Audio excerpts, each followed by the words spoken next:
Moving on to Harry. Harry Sussex, Harry Windsor, Harry Prince of Sussex, Duke of Sussex. And here's the thing about Harry.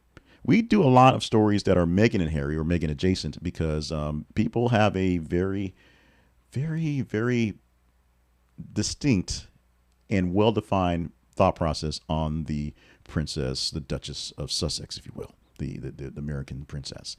And that's fine.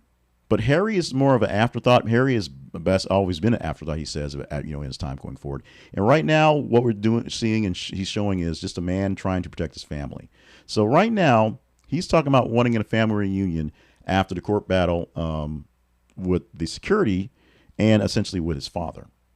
The too long didn't read version of this is that Harry is expressing very publicly desire to reconcile with his family following the recent legal defeat concerning his security arrangements in the United Kingdom.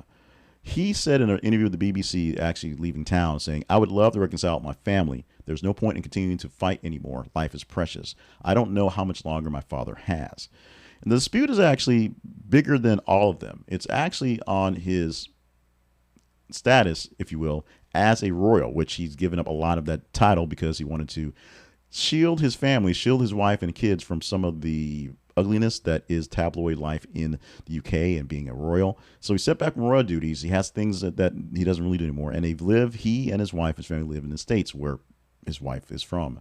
He contends that the decision, which is influenced by Buckingham Palace officials essentially pushing him away, jeopardizes his family's safety. This is the decision to not give him the security that he thinks he should get when he goes to the UK because of this family, and is a big deal because it means threats by paparazzi and other folks, both in New York and in the UK. Despite concerns, the High Court upheld the government's decision to not give him the big-time security when he's in town, and because of that, there are issues with him going to visit his father. Now, he says he's not visited his father in many years. They've not spoken at all, and so this is a rift that he'd like to fix. He's also having issues with his brother, the prince, who actually is the next in line to be king if that happens.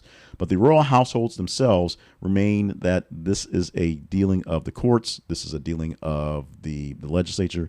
This is actually official acts. This is nothing on them, the royals, peoples, to Harry personally. Now, Harry has, done his things and been sort of the oddball and the jerk all his life and tried to, and I'm going to say this in my words, make a quick buck off, the notoriety of him being the least likely heir to get anything.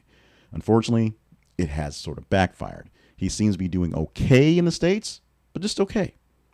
And because of that, he wants to try to seemingly and sincerely reconcile with his father before his father passes away and kind of get back into good graces with his brother as well.